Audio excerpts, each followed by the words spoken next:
everybody. Happy Wednesday, hump day. Can't say that and not think the camel commercial. That's just how it goes. Welcome. Today is Wednesday and we are making some apologies today.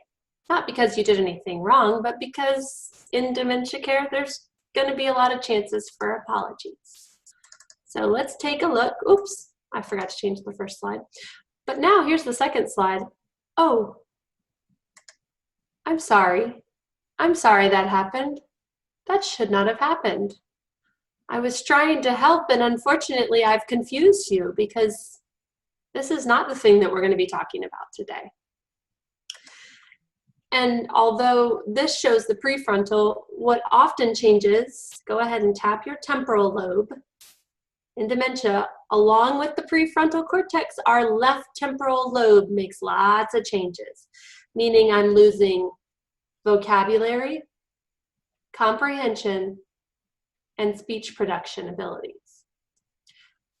And so a lot of times we as care partners like to tell someone what we're going to do, tell someone what we think, tell someone all about the situation and what we're going to do next and what we're going to do next and what we're going to do next. And unfortunately, with that prefrontal, so go ahead and put your hand across your forehead, your prefrontal cortex, again, we're looking, it's almost like you lop that off and then you pull it out. We're looking at a healthy brain up top and a brain that lived with Alzheimer's for many years down here at the bottom. And we're missing a lot of wiring. And all of these pieces here, where do we see in life or in dementia care?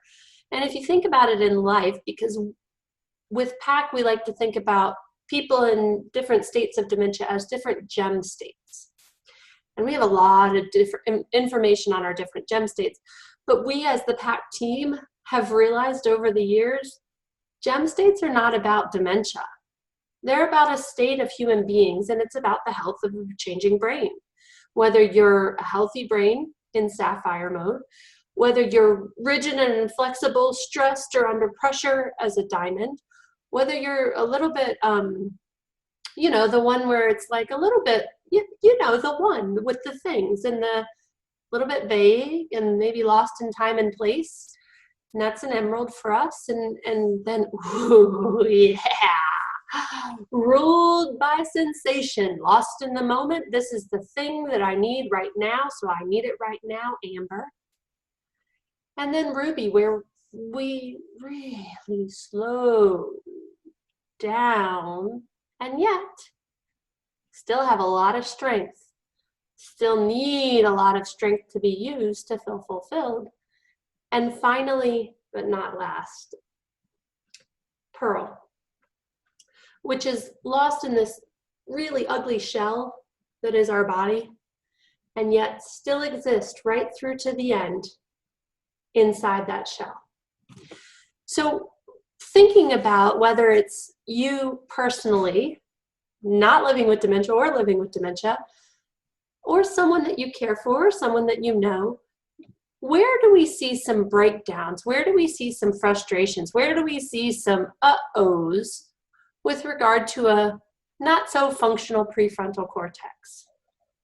One example is obviously getting started. Yesterday we talked about getting up out of a chair.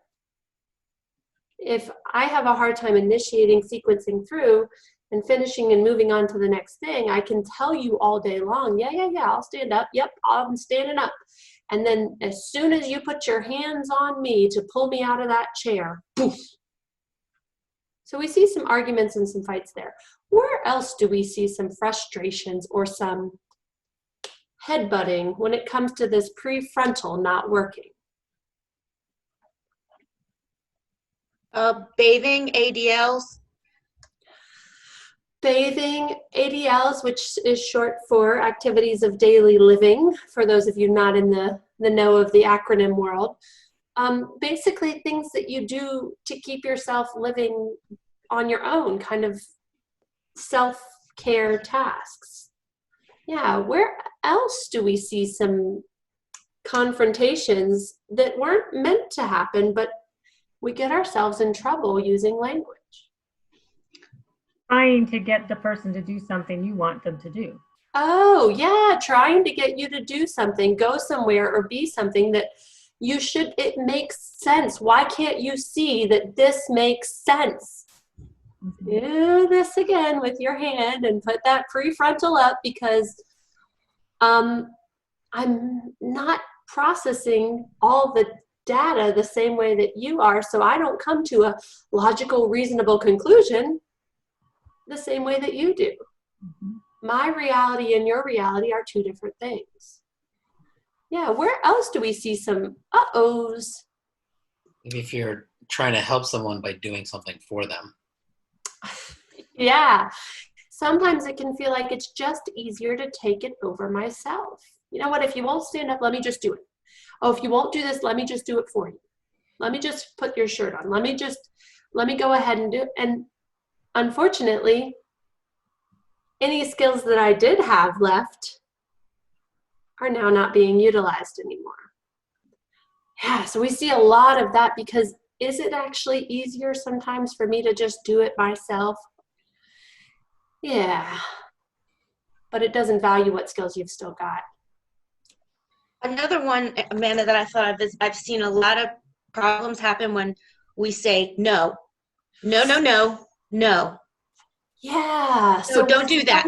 Someone is showing lack of impulse control. So take those reins and go, whoa. When my brain doesn't do that for me anymore, when I am no longer safe or aware or showing signs of control, your brain goes, no. And guess what? That doesn't help my brain think any better than before. So imagine you're sitting with someone and there's something that's brown, and it's on the floor, and you're in the bathroom, and you walk in and you notice them looking at it too, and you both look at it and it's and then they lean forward and they go to touch it. How many of you are thinking, stop? Because what are you logically, reasonably thinking this brown mass is likely on the floor in the bathroom? Anybody have any ideas other than poop? Yeah, no.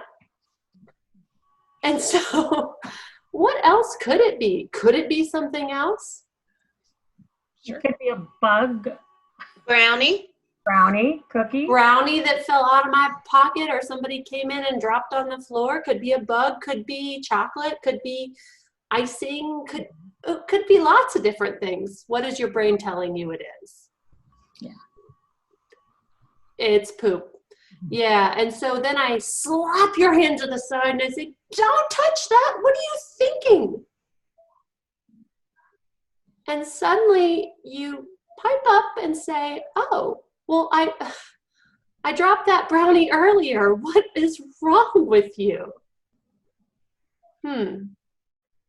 So my brain made an assumption based on what was happening, and my reaction, which it was a reaction, not a response, was not very positive. I didn't try to gain your attention. I didn't substitute, not subtract. I didn't even use your name in positive approach. I just, voila. And so now's the chance for, and I'm sorry. So we're going to practice some of these, because are we going to make a lot of mistakes when your impulse control, sequencing, logic and reason, all of those skills up there in the front are not working very well? Oh yeah, we're going to get ourselves into trouble as the person trying to support you. And to be able to truly support someone alongside them, I have to be willing to say I'm sorry, even when I didn't do anything wrong, because I was trying to keep you safe. I didn't want you to touch poop. That's not okay. And maybe it really is poop. Does it matter? Because what interaction we just had is our relationship, and the relationship always comes first.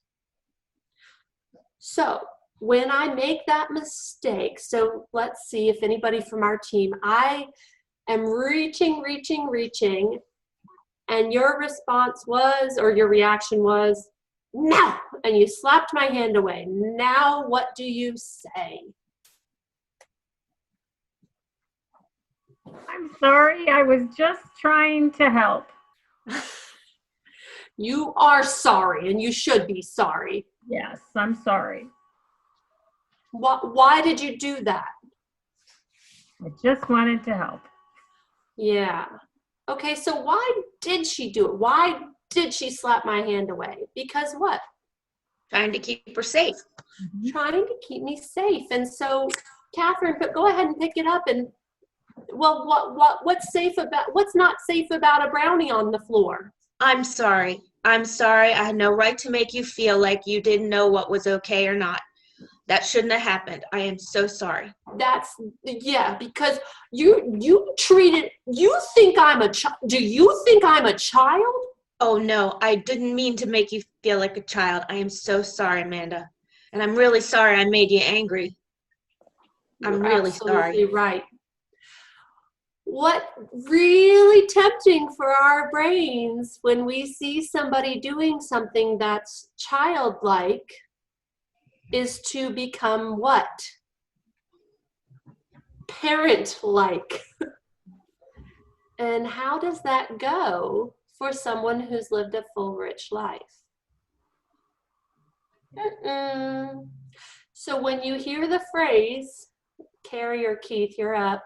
When you hear the phrase, who do you think you, I brought you into this world and I'll bring you right back out of it. Do you think I'm stupid? No, I'm sorry. This is hard for you. I hate this, and I didn't have any right to make you feel that way. You're right. I'm sorry I made you angry, and I'm sorry that I didn't let you do that. Yeah. Does it matter the exact words she's using? Nod your head, yes. It does matter. But does it matter which of these ones she uses? Nope. The careful part, what do you notice? So Keith, what do you notice about each of these I'm sorry phrases? You need to start with "I'm sorry" at the beginning. They all start with I'm sorry. And who do they blame? Who's at fault in each of these? You are. Person return. I'm taking ownership. I'm sorry, but I'm not saying that I did something that was Wrong. full of fault, wrong, but I am taking ownership of the apology. I'm sorry, I made you feel, made you angry. I'm sorry, I was trying to help. I'm sorry, I had no right to do that to you. You are the smartest person I've ever met. Here's a little trick though, Amanda, is some people, the hard part is not adding a but.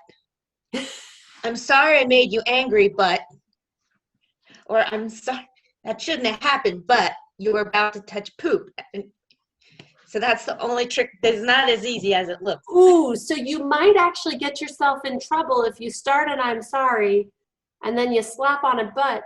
What's a good part to add? If you add a but, add another I'm sorry. So the only buts you want to have are a butt sandwiched between two I'm sorry.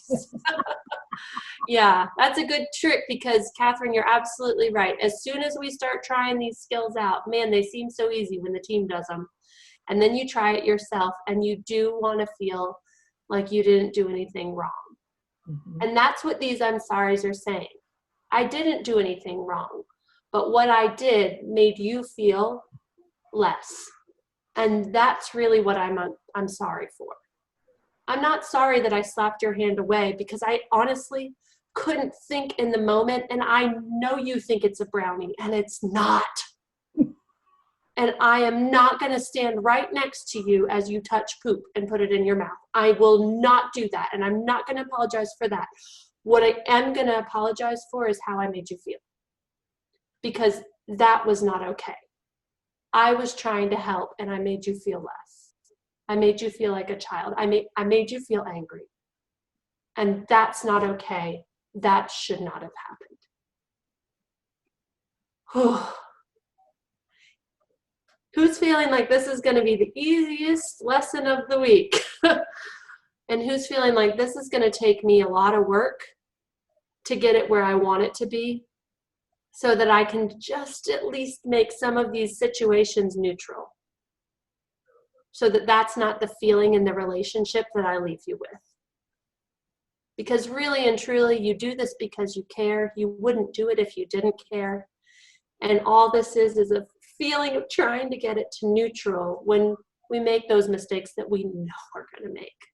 Because no brain is perfect, and all of us are located in a gem state. It just depends on time of day and the activity and what we're doing and what other things are happening and how much reserve we've built in. And I don't know about everybody else, but after 2 months of quarantine, I think our reserves are running low. So it's time for some I'm sorries, even if nobody's living with dementia in your house.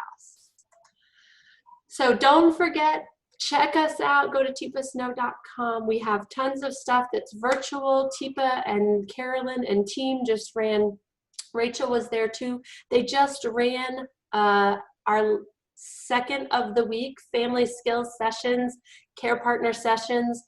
They're on super cheap right now, only $25 for 2 hours with Tipa. Get some practice in. And we're going to be adding more of those in as we go along. Rachel, who's our Facebook face, she's the one that's doing a lot of responding to people out there. Rachel Volkers, she's part of the PAC team. She was on that family skills session too. So come in, get to know us a little bit. I think that's what we want for these sessions. Thanks again to the PAC team for joining me today. Thanks for apologizing. I know it's really important, but it's hard to do. But we can do it if we just put I'm sorry's around the butts. There's our phrase for the day. Thanks, everybody. There were some amazing comments about Bye. About the butts. Oh, good. Matthew. We're still live. Oh, good. No, they're all in great. Christopher was the instigator of them. Of course he was. I'm going to have to get him. What sandwiches? Thanks for that setup, Catherine. I should have just stopped talking and muted myself. Kara, feel free to mute me sometimes. Oops. So that was a good one. We had 61 at the most, and it ended with about 55 people. That's great. Yeah. Nice. Maybe we should add butt sandwich to the all the cheat sheet. Can you get with Sonia on that, Keith? Because I feel like.